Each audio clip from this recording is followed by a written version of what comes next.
Hi, I'm Jenny Robertson, the founder of the On Purpose Woman Global Community and founder and publisher of On Purpose Woman magazine.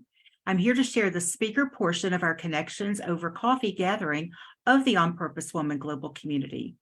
Kathryn Yarborough is talking about Speak Up, 3 reasons to be the fullest expression of yourself. Kathryn is on a mission to inspire women entrepreneurs to be the fullest expression of themselves.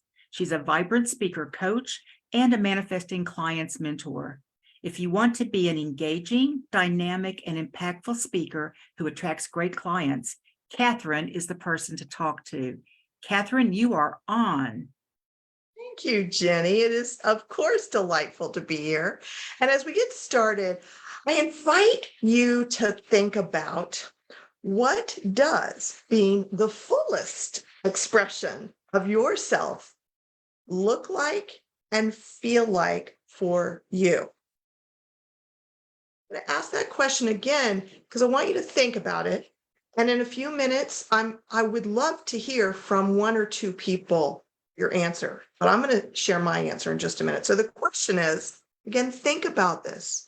What does being the fullest expression of yourself look like and feel like for you? Now, for me, it looks like 3 things. There's 3 characteristics of me being the fullest expression of myself. The first one is that when I speak, I allow who I truly am, my unique vibration, to come through my words, to come through my gestures, to come through my tone of voice, so that the people in the room, whether it's in person or on Zoom or on Facebook, wherever it is, the people who are tuning in, they can feel me. Because when a person feels me, they know if it's a good match or a disconnect. You know it right now as you're feeling me. You're like, oh, yeah, wow, I like that energy. I like that feeling. So when I'm being the fullest expression of myself, one of the characteristics is that I'm allowing this that I am to come through. And that means that my body, my heart and my feelings, my head and all of my thoughts and my energy field and my higher self, where all of me is connected, working together, cohesive, and coming through the words and the vibration and the gestures. Does that make sense? Nod at me, raise your hand. Now, just thank you. I'm glad that makes sense. So a second out of my 3 characteristics, the second characteristic of what it looks like and feels like for me to be the fullest expression of myself is that when I'm in conversations, when I'm in gatherings, when I'm in meetings, I speak up. I don't sit on the sidelines. I don't hold back. And I used to feel like I was hiding. I don't feel like I'm hiding so much. And when I do feel like it, I'm attuned to that and go, that's not how I want to be, because I am on a mission to practice me being the fullest expression of myself. And it has really changed my experiences in meetings. I show up as a leader. I am heard. I am seen because I speak up. The third characteristic of me being the fullest expression of myself is that I find or I create places to speak so that I can share the messages that matter to me. I get to talk about things like this, talk about speaking up and being the fullest expression of yourself, of myself, because I feel like that's one of the biggest ways I can impact other women entrepreneurs, is to inspire us, y'all, me, all of us, to be the fullest expression of ourselves. And I can hook it into all kinds of pieces of why it matters. So I love creating places where I can speak about this message. I love to talk about manifesting clients. I love to talk about growing a business you love. I love to talk about even using Facebook Lives and speaking authentically, being authentically vibrant speakers. So if I'm doing all three of my characteristics, I'm really showing up fully. But it takes practice and it takes intention. And I haven't always done this. I certainly haven't always been the fullest expression of myself. I certainly didn't always connect my body, my heart, my mind, my energy field, and my higher self. And I still don't all the time. I am practicing. So before I share a little bit more about my experience with this, I would like to hear from one or two people. And if you could just raise your hand like this or raise the digital hand. And was that Helena? Were you one of the people? Nod at me if I saw your hand. Helena? No? I would like you to share what being the fullest expression of yourself looks or feels like. So raise your hand if you're willing to do that. One or two people. We've got to have some courageous people. We've got Michelle and then Mary. Okay, thank you. Michelle, unmute yourself. And if you could tell us briefly in one or two sentences, what does it look or feel like for you? This is the easiest thing for me to do. I'm very comfortable doing it, and I actually have to tune it down a bit. That's why I didn't raise my hand first. I sat and waited to allow.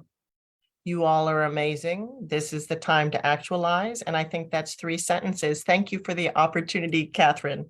Thank you for guiding us on this amazing self-expression, because the more we express authentically, the more we expand. Beautiful. Thank you, Michelle. And for those of you who are not here with us in the real meeting, we've got to meet Michelle. I got to meet Michelle for the first time here today, and she speaks her truth. She does speak up, and she's shown me so far in this meeting that she's in practice to be the fullest expression of herself. And I know that it's not easy for most people. So thank you for role modeling that for all of us. Mary Perry, would you like to share in a sentence or two about what it looks like and feels like for you? Sure. For me, a long time ago, when I was really struggling with my business, I had a mentor tell me, just show up. And I didn't understand it then, but through working with all of you, I understand that by showing up and speaking, doing some actions with my body as well, it shows, I think, of authenticity, because I do walk my talk. I do totally believe that. I believe in what I do, and I'm grateful to share it with somebody. And just showing up and having them feel that, I can't top that as far as success. And so I think it just helps us all when we do that. Thank you, Mary, for adding that. So showing up is part of being the fullest expression of yourself. Now, I heard from a few other people in the past that being the fullest expression of themselves looked like, for one, bringing humor into the workplace. For another, it had to do with finding or practicing that sense of peace inside. So we're all different. Your experience of being the fullest expression of yourself may not look at all like mine, or like Michelle's, or like Mary's, which is why I'm asking you to explore, what does being the fullest expression of yourself look and feel like for you? We are each of us unique, and how that is for you and what you need to bring in and access to open up to that fuller expression, that's yours. But some of what I'm going to share seems to be true for many people. So let me tell you a little bit about my story. When I was growing up, I was taught to be good, to sit still and to do what the grown-ups told me to do. Some of you have heard that I have a sister. Her name is Ellie. In fact, she's visiting from Germany here with me and my family in Florida right now. And my mom would say over the years, oh, Ellie and Kathryn are such good girls. And Kathryn are such good girls. Kathryn are such good girls. And this phrase is ingrained in my head. And it means to me that we're quiet and we're nice and we sit still and we do what's expected of us. Which doesn't mean that we speak up or speak out or show up in a big way. And I think, I just think it would have been interesting if I had grown up in a family where I heard things like, Kathryn is such an entertainer and so dynamic when she starts talking. What a different world my entire teenage, young adult, and middle adult experience would have been. But instead, I was operating out of Ellie and Kathryn are such good girls. What happened to me as a result of that conditioning was I developed a habit of a body, mind, emotion split. Because parts of myself had to be pushed aside. The parts that were not good girl parts couldn't show up. I was, for a lot of my later childhood, teenage years, and into my adult years, cut off from the core of who I was. Because I was doing my best to do what other people wanted me to do. And almost 40 years ago, I was able to go after college to go to graduate school to get a Master of Fine Arts in dance. And my experience there began my journey of breaking free from that childhood conditioning and opening me up to be the fullest expression of myself, because it's inside of each one of us. I learned how to reclaim it. We all have it. So when I first went to graduate school, one of the first classes that semester was called Choreography as a Creative Process. I remember the big, heavy metal door, holding it open, feeling its weight, walking into this large dance studio that had a gray marley floor that's kind of rubbery, and these big windows around the room. And over on the right side, there were bleachers that were pushed back, so most of the room was open, and near those bleachers was a group of maybe 7 or 8 people sitting on the floor. Most of them looked like they were youngish in their 20s, and then there was the one old person. Turns out she was 40. She was so old. I would see her now and go, oh, she's a baby. She was the teacher. Her name was Susan Waltner. And she told us we were going to do something called authentic movement. She described this practice. What you do with authentic movement is there's a witness, someone who watches everyone, and movers. The movers stand up and close their eyes and just allow themselves to move in whatever way they feel called to move. There is no music. There's no structure other than close your eyes and move for a certain period of time. I don't remember, it might have been 30 or 45 minutes. So first time we did this, I stood up. I was a good student, right? I did what I was told to do. I stood up, I closed my eyes, and I'm standing there and I'm feeling for that inner impulse to move. I didn't feel anything. I didn't feel anything.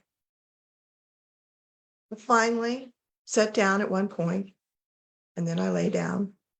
I never felt anything that first class. But I went back to the class the next week, stood up, closed my eyes, and I couldn't feel a thing. Remember, I had a body, mind, emotion split. I didn't sense. I couldn't feel the sensations, the urges, the life urges that, when you see a kid and they're running around, just let that expression come through their body. They're whole.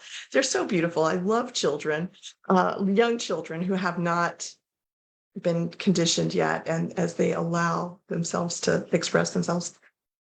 So the semester went on. Because I was a good student, I showed up every single week for this class. And at some point I would get down onto the floor into the fetal position because I never felt the inner impulse to move.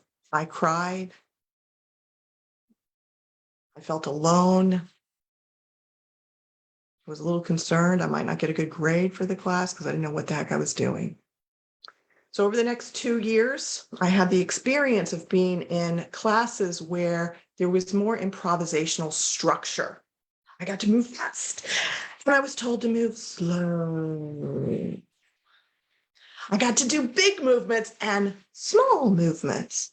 And as I went through this process of opening up to a fuller range of movement, things started to shift. I began to feel myself differently. I even had an awakening experience where I was like buzzing and feeling the energy flow. And I started to go to bookstores and I just walk around the bookstores and feel for the book that called to me. And I would pull out these energy books on chakras and stuff like that. It's really cool. It was a really interesting time. I was there long enough to go back to that class. Choreography is a creative process where we did authentic movement. So 2 years later, I go into that class, I stand up, close my eyes to do authentic movement. And I could feel it. I could feel the impulse to move that was there, that's here now. It never left me. I have continued to feel connected and feel the inner impulse to move. And if music comes on or not music, I can move my body and I feel great. So that was the beginning of me becoming the fullest expression of myself. Now, years passed, I did more therapy. I obviously had a lot to clear up from my childhood. And you know what, y'all? Just to be quite honest and transparent, this morning I accessed my inner child and did a little more healing work. I was crying this morning. So, a lot of people say, is this coming back? Well, I say if it's here, we still need to work on it. Let's clear another layer. So feel your feelings. Anyhow, I've done a lot of that.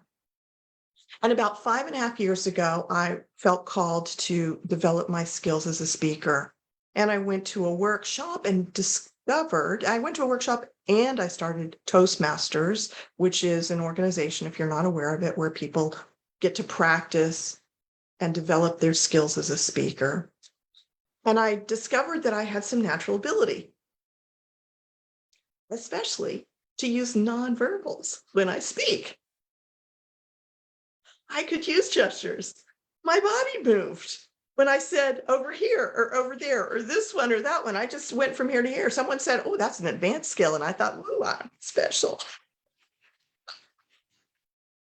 And the truth was, I had started 30 something years ago integrating body, mind, emotion, and spirit and energy and being able to feel it.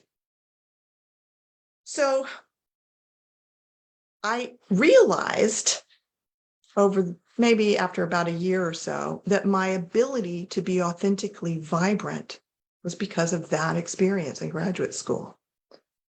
And what I had done years later in my training and development as a dance movement therapist and my own healing journey. Now, I have a deep desire to be the fullest expression of myself. When I tune into my future on purpose self, she is being the fullest expression of herself. When I define what being successful looks like and feels like, it includes me being the fullest expression of myself. And those 3 characteristics I told you about before, where I'm allowing my vibration to come through, where I am showing up and I'm speaking up in meetings and gatherings, and I'm finding places to speak and share my message. Now, I still hold myself back a little bit, and it still takes me tuning into that desire and the courage to show up in this big way, to let everybody have the response to me that you have, and be okay with that and still be the fullest expression of myself. It takes practice. So I started to explore, do I really want to commit to this? What are the ramifications for me to not be the fullest expression of myself? I'm asking you that as well. So what does it look like and feel like to be the fullest expression of yourself? And what are the ramifications of you not being the fullest expression of yourself? And I came to the conclusion that if I'm not practicing being the fullest expression of myself, I can feel bad. And I will probably end up in 20 or 30 years when I've, lived my life regretting it, which is another way of feeling bad. If I'm not being the fullest expression of myself, it feels like I'm holding myself back and not allowing the wonderfulness of who I am to come through. And that feels bad. And as we talked about earlier, before I even did this presentation, Mary Perry had spoken about, and Gloria, about how, and Amanda in my breakout room, about how when we speak up, we can grow our businesses. And if I don't speak up and I don't grow my businesses and I don't make a difference I'm here to make, that feels bad. I don't want to feel bad. So I want to be the fullest expression of myself. There's a 3-step process that I'm going to just name. I've been doing it with my clients who do the Speak with Your Body program. It includes mindful movement, which is an imitation of authentic movement that's a lot easier, that begins to open that connection between body, mind, and emotion. It includes expressive movement, like the fast movement and the slow movement, so that you open to all the different ways of expressing yourself in conjunction with speaking. So you get to move and speak. And it is powerful, powerful to open up to that full expression. And it includes courage. Courage to speak in a way that maybe you haven't done before. So I have several wonderful client stories. I'm going to briefly mention one. I'm going to call this person Susie. And Susie, when she came to work with me to do the Speak with Your Body process, she spoke in a kind of soft and sweet way. And along the way, as we did this fuller expression, she said to me that the message she heard growing up was, don't talk, don't make too much noise. You don't want to bother your father. That's what was in her head. So through working together, she developed her voice. It got bigger. She has found places to speak. And she told me that she has been attracting clients and more places to speak because of the work that we did together. So the process works. I love it. I love sharing it with people. In fact, I have a link for a complimentary consultation. So if any of you are interested, I'm going to go ahead and put it in the chat right now. If you're interested in having a conversation with me about what it could look like for you to speak up more, to work with me, to get supported in doing that and being the fullest expression of yourself and or manifest clients, let's have a conversation. I'm going to leave you with a few things. To be the fullest expression of yourself, it takes a desire to be that. It takes a willingness to break free from whatever childhood or corporate conditioning that you might have experienced. And it takes courage to practice and develop these skills. So I invite you to explore all the questions I've shared with you here. And I just want to say, I am committed, and I invite you to be committed to being the fullest expression of yourself as well. Thank you all very much. It's been a pleasure to be here with you. Thank you, Kathryn. Everyone unmute yourselves, and we're going to hoop and holler and clap for Kathryn for that great presentation. Unmute yourselves. You all ready? Come on, let's do it. Woohoo! Hold on. Thank you, Kathryn. Yes, Thank you, yes. Kathryn. And we've got a couple of minutes and we'll take some questions, but I want to stop the live first. I want to thank anyone who's watching this, either this live in the Facebook group or on our YouTube channel. Thank you. And if you'd like to know more about our community, you can go to opwgc.com, which is also in the text of this video. Kathryn's Facebook group and her website are also in the text of this video, and you can reach out to her. Thanks for watching, everyone.